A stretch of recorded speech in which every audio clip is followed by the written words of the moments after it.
Hi, I'm Mary Ellen Collins, and I want to talk to you today about the Holy Spirit.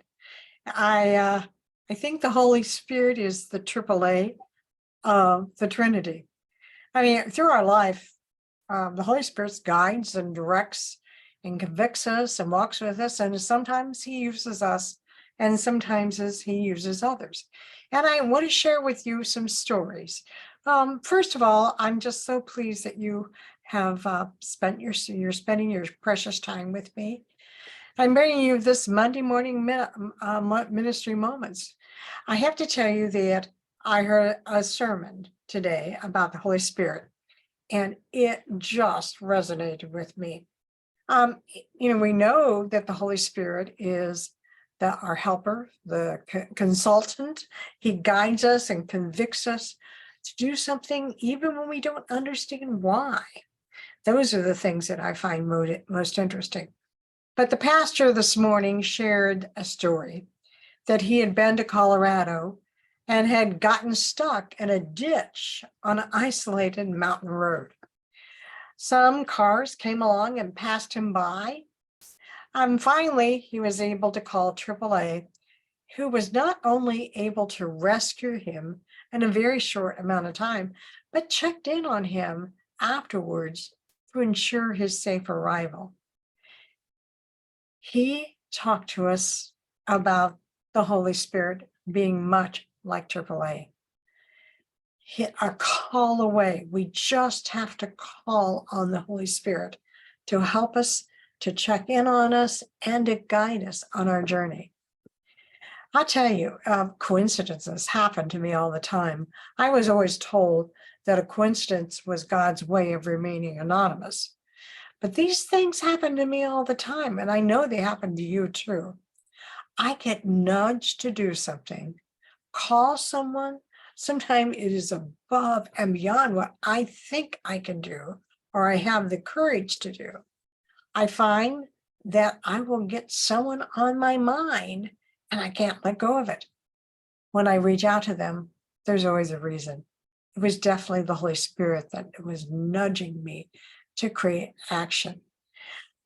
The other thing I found just recently when I thought about the Holy Spirit convicting me to do something, a woman in our neighborhood where I live and had recently lost her husband. And I was nudged to call her, not just send her a card, but actually call her. And I thought, oh, do I have the courage to do this? And not only call her, my nudge was, and listen to her. Well, when I did that. She talked to me for quite a while, and she was so grateful that I had the courage to call.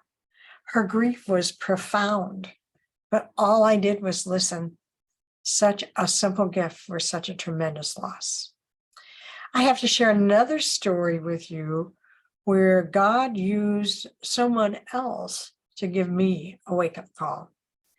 Many of you may know what the Walk to Emmaus is. It's a spiritual retreat that happens, and at the end of that retreat, there is gatherings that happen on a routine basis where people will come and share what's been moving in their life and what's been going on.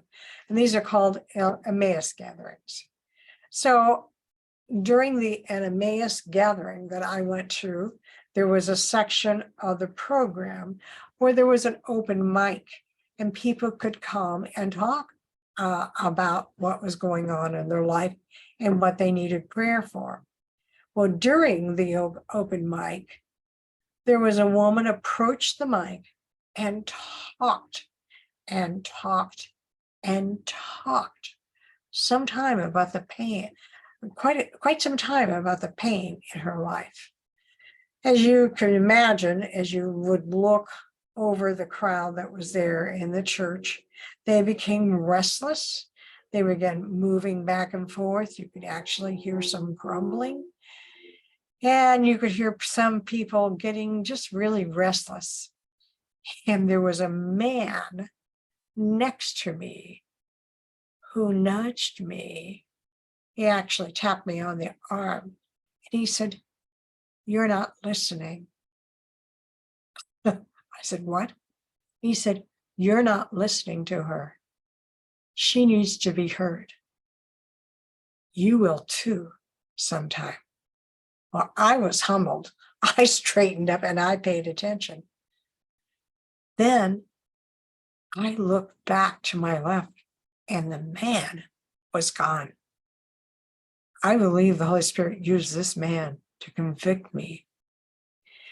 I also want to share with you a story where I argued with the Holy Spirit. Yes, no, yes, no. There was some time ago, I was recovering from a very debilitating surgery. I was depressed and felt defeated, but that's another story. I've written about it before. I cried out to God, "What can I do?" His answer was, "Bake cookies."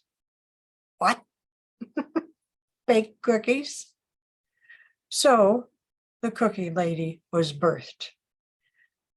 I would bake 4 dozen cookies each week, package them, and bring them to church to give them to someone.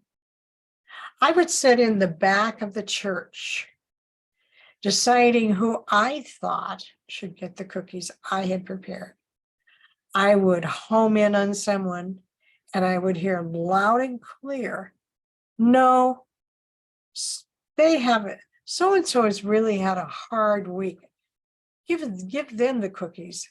And I would argue, "No, I don't think so." "Yes, this is who needs to get them." "No, I think so. I think my choice was better." "No, this is who needs to get them." Finally, when I gave in and I did as I was guided to do, it was always the best decision for someone who needed that simple act of love. Talking about the Holy Spirit, I think about a movie that had been out quite some time ago. It's called The Horse Whisperer. And that's where Robert Redford would whisper to horses to gently guide and coach them. I think the Holy Spirit is always whispering to me, coaching, guiding, convicting, directing. If I'm obedient, I will always understand it sometime. I've learned that when I do say yes, there's a blessing waiting for someone. My obedience is rewarded with a blessing also. I wonder though, how many times have I missed the blessing because I ignored the whispers of the Holy Spirit? I shudder to think about this.